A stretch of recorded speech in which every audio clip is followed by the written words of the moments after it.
Ôi giời, có gì được ta leo chụp dưa sao lu là nát tiền ơi có gì dưa đi nó sẽ sao lu dưa đi nữa vậy nhau khó này chỉ nên nói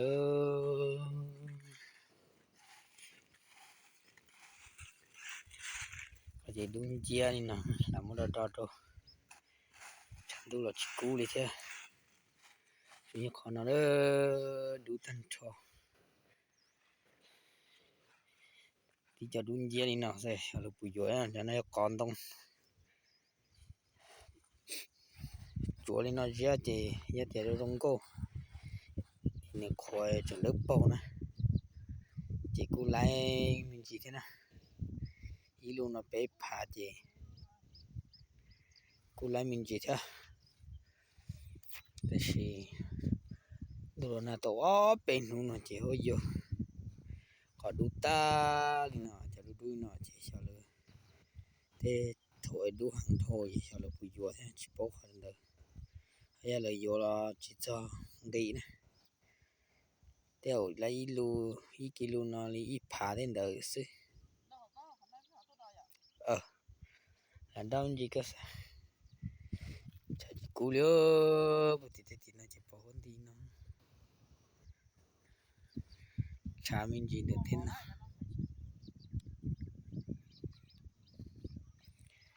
用那时候吹人到那些呢，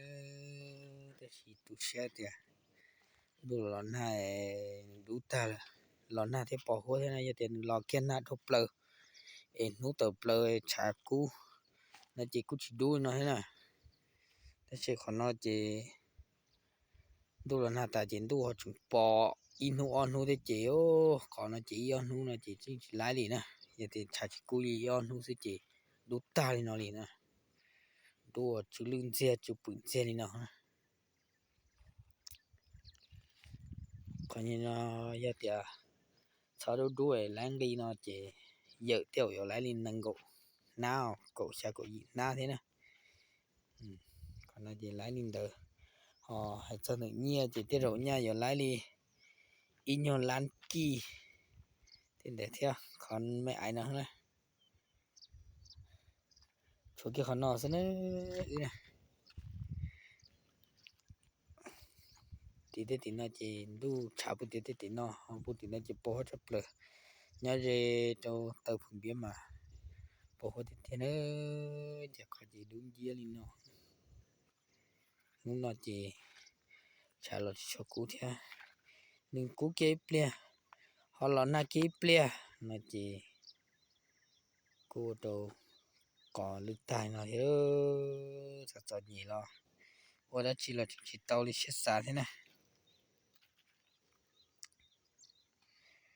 có gì đủ tay nó hết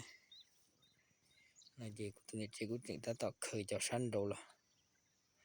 để tăng săn đồ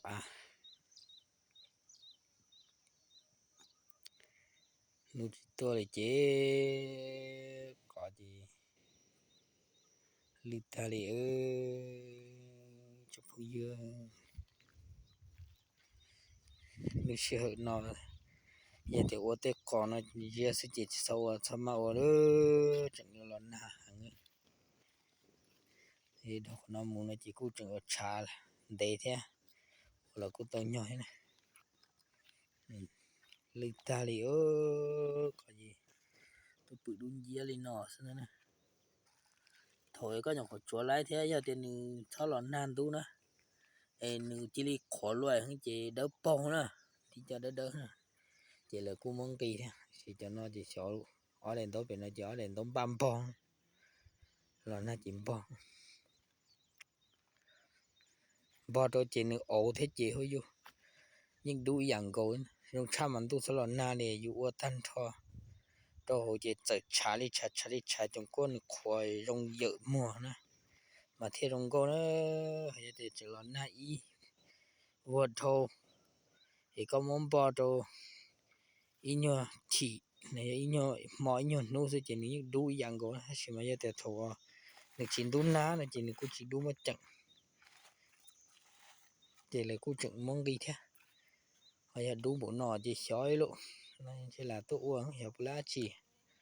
Giờ còn chị lấy tôi cho hiểu là bùi dùa thế này.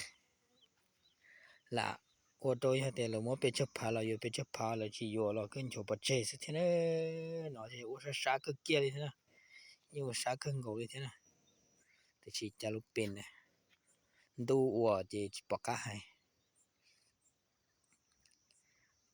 Ê bố thì tên nó ló thì tê thì